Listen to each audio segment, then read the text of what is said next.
Today I'm in Las Vegas, Nevada, where I have rented on Turo a 2017 Corvette Convertible.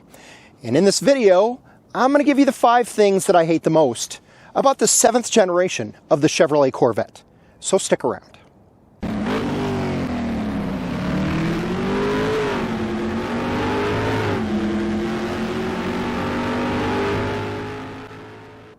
Now, let me begin with a disclaimer.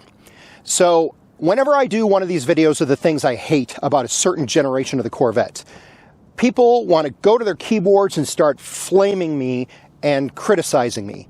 So just hold on a sec. So my disclaimer is this. Over the last 25 plus years, my wife and I have owned 8 Corvettes, and we love them.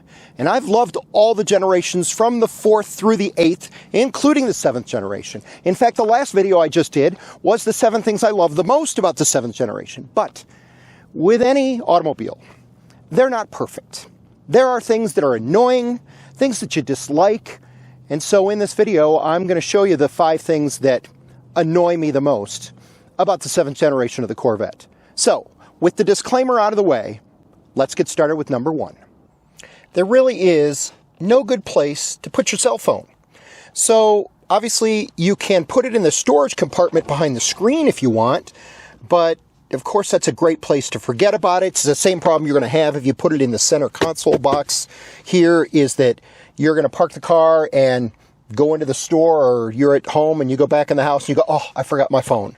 So you can't lay it there, because if you lay it there, it's just going to fall off in the seat. And you can't set it in these cup holders because the cup holders are too small. There really isn't a good place to put your cell phone. Number 2 on my list would be rear visibility. Now, it's bad enough in the coupe, but if you're in the convertible like this and you got the top up, as you can see, there are blind spots on each side that, boy, and it's a narrow little window out back. It's really hard to see out the rear of this vehicle. You really got to utilize your mirrors and be careful of those blind spots when you're driving. Number 3 on my list has got to be the LCD display. So this is old technology. This is not like using a current iPhone where you just touch the screen. You know, I can touch it like this and you notice I'm not doing anything.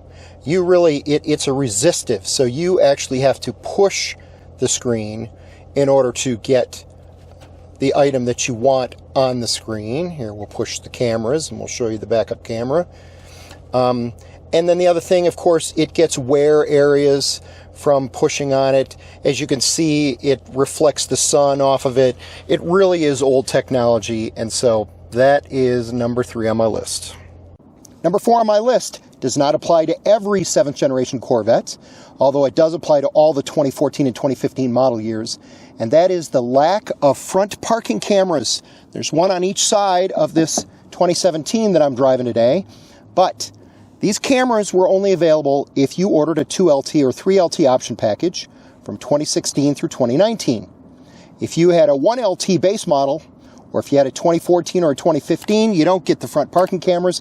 And I can tell you from experience, having owned 8 Corvettes over the years, that these cars are so low that I am scared to death of bumping that front end into a parking block. So half the time I'm parking 3 feet behind that parking block because I'm afraid of scraping the front end of my car. Number 5 on my list is the AFM, or Active Fuel Management, otherwise known as cylinder deactivation. GM decided with the C7 they wanted to get better fuel economy, so this was the first generation to offer the cylinder deactivation system. So when you're on the highway, for example, and you have your cruise set at maybe 70 or 75 miles an hour, the engine will switch from running on 8 cylinders to 4 in order to save fuel.